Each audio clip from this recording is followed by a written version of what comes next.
Okay, welcome to the water introduction to our new filter, our Jet Wash pre-coat filters, which we're going to try and explain the differences between a traditional sand filter and our modern pre-coat filters, the advantages and the basic operations and the basic differences between doing a backwash on a sand filter and replacing the media in our filter. So you'll notice, the first thing you'll notice is that you can actually see inside the filter and see what's operating and how it's operating. And you can see in here, you can see the perlite actually surrounding the tube elements inside the filter. When we start the filter,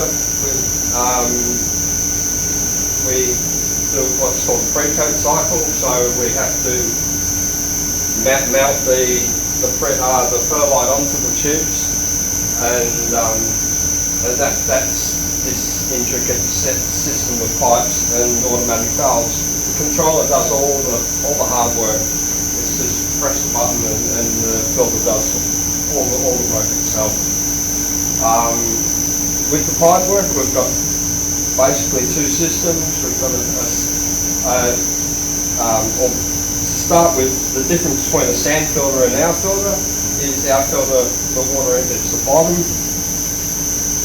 The water enters the bottom of the filter and the water exits the top of the filter, the opposite to a normal sand filter.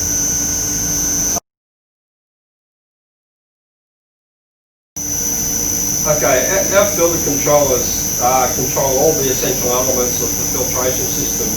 The valves are electric pneumatic operated. The pump, the main circulation filter pumps are all controlled by inverter controls, so we can set individual speeds for different cycles into the filter. Then the filter will monitor flow through the pumps, so if there is an issue with the flow, it will shut down the pumps and protect them. We have a flow meter in the system, so we know how much water is going through the system at any time. And all of this is from the screen.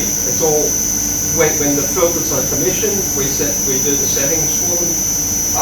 So for the operators, it's really just starting, stopping the filter, and with a pre-coat filter like this, we recommend a daily, what we call regeneration, where we take the media off the tubes, mix it all up and put it back on the tubes. And that's a one-button process for the operators. They come in. Or if you're in some situations where the pools are not maintained 7 days a week, we can automate those processes as well, so that they can go by timers. So this system's been developed for our filters and for other filters over a very long time, so that the interface is very, very clear to even novice. These systems have been developed to also interface with third-party systems, like you may have a UV unit downstream of the filter on the return line, and this can control the UV unit, so you're not running the UV unit when there's no water flow. We can control heater circulation pumps with temperature monitoring, which we put within the filter circuit, so we can turn pumps on and off and push water through your heaters. We have our own chemical controller that's fully integrated with this, and on the screen it will actually show you your chemical data as well. So your chemical system may be away from your filter system, but you can still see all the data within this one screen. This screen is full remote access, so you can log in from home or from your phone or whatever, or our technicians can log in at any time, and the data that this system collects, which is pressures and flow, temperature, all that data can be downloaded, and we can build an Excel file with a graph, and you can see your monthly data or whatever you need.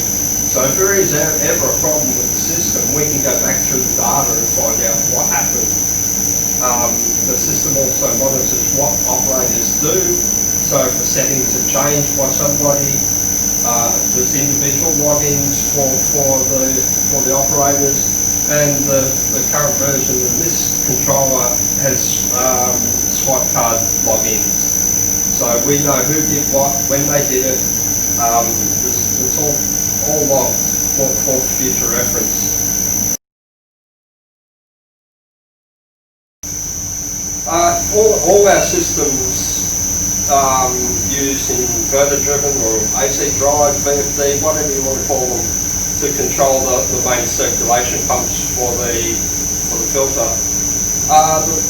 There's many reasons for doing that, but we traditionally use larger pumps on these filters, but also the filter has different modes, so we need to be able to control the speed of the water or the flow rate of the water in those modes. Our inverters come in a custom cabinet, so they can be simply installed in existing or new installations, and we have earth leakage or RCCB protection systems built into this, base failure protection. So, and also we run reactors and NC filters to protect computer systems around it, and also to make the pumps run as efficiently as possible. Okay, our chemical controllers, the main difference you'll see on our chemical controllers is that we have a graph on the screen. So at any one time you can see up to 24 hours of data visually over the day. So when you're trying to plan your chemical dosing system, how much it should be dosing, which we can control in this system. We can control how long the pumps run, the wait time between the pump cycles, and with this visual information we can actually tune the pumps to the volume of swimming pool water you have.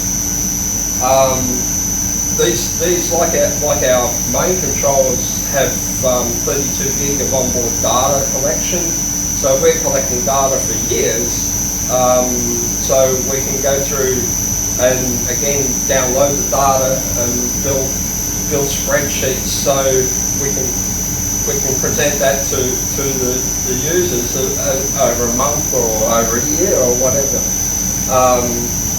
And this information is recorded, I think, every 5 minutes. It records the pH, the ORP. In the case of this one, it will record free available chlorine as well. So then we can sit down and build a graph which shows free available chlorine and ORP and see if these numbers are tracking together, which means that we can actually monitor how efficient the sensors are working. And all this is all these sensors are mounted in an acrylic flow cell, so you can see what's going on with your sensor. You can see it. It has a flow protection system built in, so it won't dose when the filter system's shut down for any reason. Okay, earlier we were trying to describe the differences between a pre-coat filter and a sand filter, and we all know that we just start our sand filter, we rinse the sand and off we go. With a pre-coat filter we have to actually build the pre-coat onto the tubes every time we start the filter, and for that we have this pre-coat line, which is this line up here. We come down through here, through our sight glass, through an automatic valve, which is all controlled by the controller, and back through our pump. And we can actually run water through our pump and through our filter without returning water to the swimming pool. And what this does is, as the perlite builds up on the outside of the tubes, it stops going through the tubes and stops going through this pre-coat system, and we can view that in the sight glass. This process normally takes around about 10 minutes at the start. It depends on the size of the filter. Some of the smaller filters are a little bit faster. Some of the bigger filters may take a little bit longer. What this does is it prevents any perlite media ending up back in the swimming pool, because once the system gets through its 10 minutes, not in 10 minutes, it will open the return valve up the top here and start pumping the water back to the swimming pool and close this valve automatically in a time sequence.